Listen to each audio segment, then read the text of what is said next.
Hello, everyone. Hope everyone is doing well during these difficult times. My name's Emmanuel. Today, we're going to be doing our presentation on the Danish Food Guide.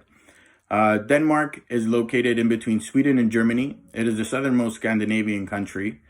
Its people are known to be very polite and simple, somewhat similar to their diet, which is based on cabbage and root vegetables, and also their source of protein is fish and pork. Now that we've talked a little bit about Denmark and we know a bit about its location, I would like to introduce my following classmates that will be elaborating a little bit more on the Danish Food Guide. First, Sergio is going to talk to us a little bit about the Danish traditional food side of things. And then following him, we'll have Sanjana comparing the Danish Food Guide to the Canadian Food Guide and about their daily diet. And to conclude our video, we're going to have Victoria talk to us about the strengths and concerns of the Danish diet, how they can improve and whatnot. Thank you very much, and now we shall continue. Hello, my name is Sergio, and I'm going to be talking about the Danish food and the Danish cuisine. So Danish cooking has its roots in a lot of peasant dishes that were eaten across the country, especially in family farms in their need to make use of their natural products and also to make them last longer. So cruciferous vegetables, bread, potatoes, pork, and fish has always been staple foods in the country. And we're definitely gonna see this when we take a look at their traditional dishes. With the introduction of new stoves and meat grinders, a lot of new dishes were created, which consisted of meatballs, sausages, patties, breaded patties, roasted, and meatloaves. So now we're gonna take a look at some of their traditional dishes, and then I'm gonna talk about their food habits and what they eat for breakfast, dinner, and lunch. So I'm gonna show you some pictures and the names of these dishes here in my computer. I'm gonna try my best. I hope you can see this because yeah, if I try to say these names, I don't think it's gonna be good. I don't know how to say this name. So first we're gonna start off with this one.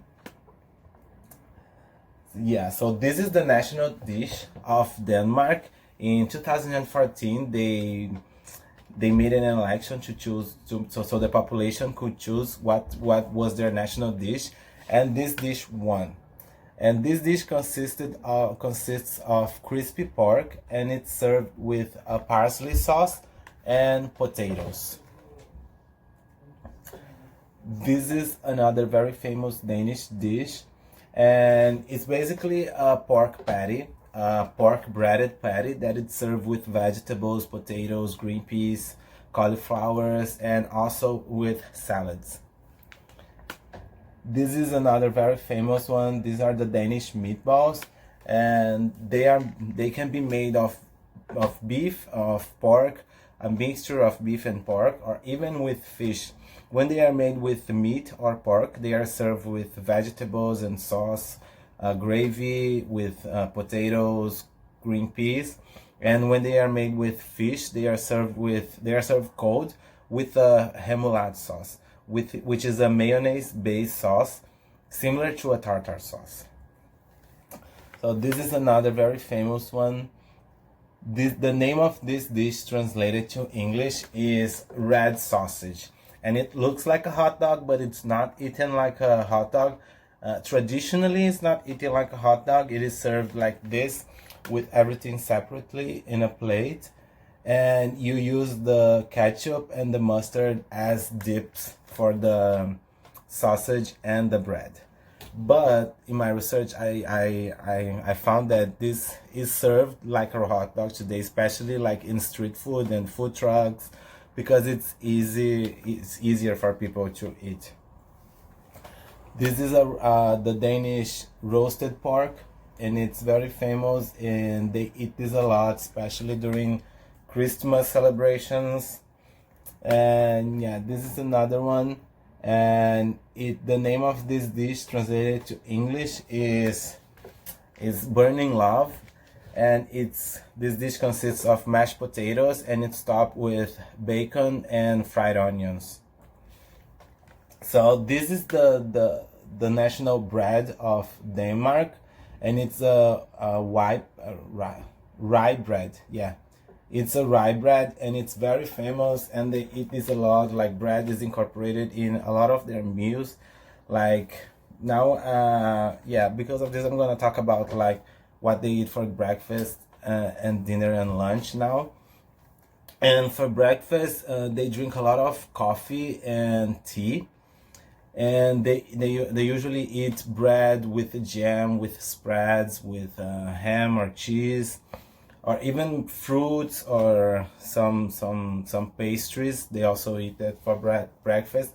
And for lunch, they eat a lot of breads when they make lunch at home to take to school or for work. They usually make this, which is a very traditional dish as well, which is an open face sandwich and can be topped with a lot of different things, a lot of different ingredients. Like it can be very simple with just like spread or just like cheese, ham and cheese, or it can be very elaborate. You can put like, yeah, vegetables, greens. Yeah, you can do like a lot of things with this. And this is very popular. So this is their traditional lunch.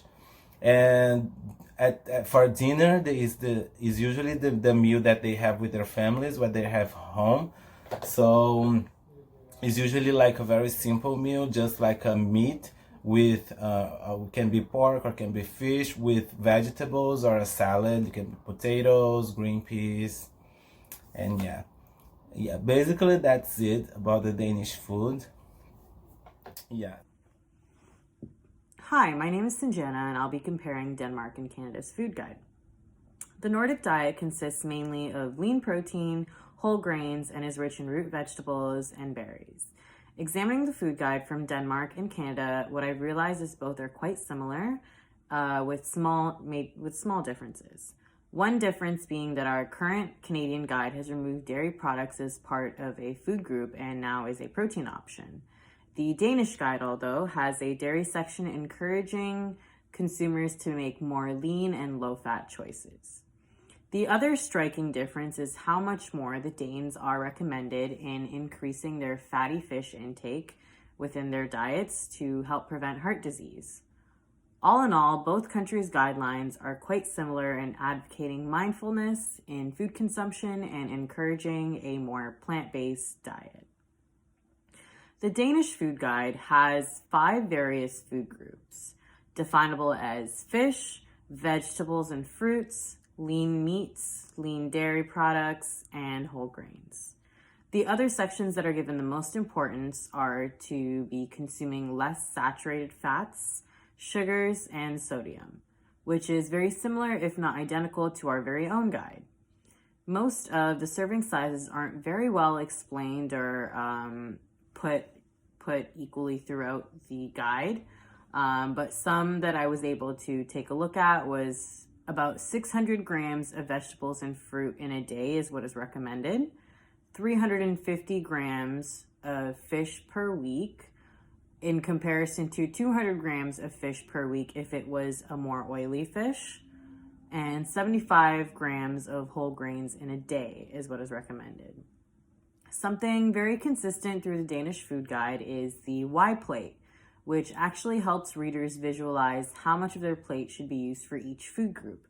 So if you imagine a Y in your head, 2/5 of your plate should consist of vegetables and fruit. Another 2/5 of your plate should consist of whole grain products and or potatoes, and only 1/5, the top of the Y, of the plate being only for meat and or other protein choices. Comparing fats and oils that are used, what is very common in North America is to heavily advocate olive oil, although in Denmark, canola oil is used just as frequently. And both contain high monounsaturated fats and are low in saturated fats and are also a omega-3 acid.